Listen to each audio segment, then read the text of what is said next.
7.4 തീവ്രത രേഖപ്പെടുത്തിയ വമ്പൻ ഭൂമികുലുക്കത്തിൽ സുനാമി മുന്നറിയിപ്പ്.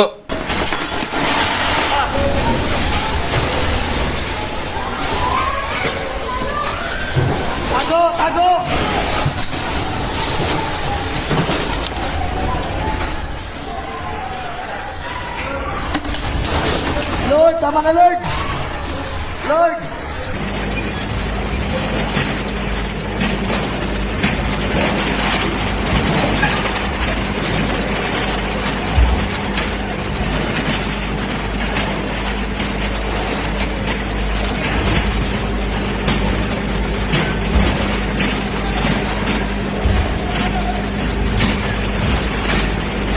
Astagfirullahaladzim.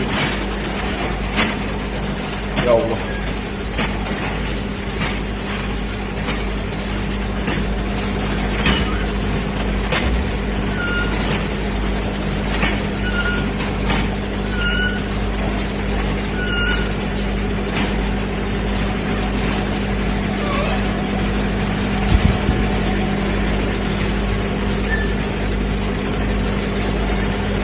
ഇന്തോനേഷ്യയിലാണ് അതിതീവ്ര ഭൂചലനമുണ്ടായത്. ഇന്തോനേഷ്യ, ഫിലിപ്പീൻസ്, മലേഷ്യ തീരങ്ങളിലാണ് സുനാമി മുന്നറിയിപ്പ് നൽകിയിരിക്കുന്നത്.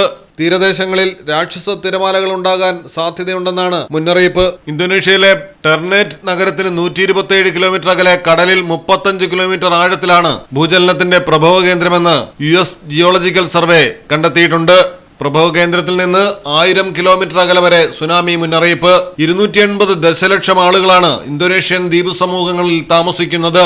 നോർത്ത് സുലവേസി പ്രവിശ്യയിലാണ് ഭൂമികുലുക്കം ശക്തമായി അനുഭവപ്പെട്ടത്. വീടുകളുടെ ഭിത്തികൾ ഇളകി വീഴുകയും പരിഭ്രാന്തരായി ജനങ്ങൾ പുറത്തേക്കോടുകയും ചെയ്തു. റിംഗ് ഓഫ് ഫയർ മേഖലയിൽ സ്ഥിതി ചെയ്യുന്നതിനാലാണ് ഇന്തോനേഷ്യയിൽ പ്രകൃതിക്ഷോഭങ്ങൾ പതിവായി സംഭവിക്കുന്നത്. 2018-ൽ സുലവേസിയിലുണ്ടായ ഭൂകമ്പ സുനാമിയിൽ 4300-ലധികം പേരാണ് മരിച്ചത്. News desk, Malayalam television.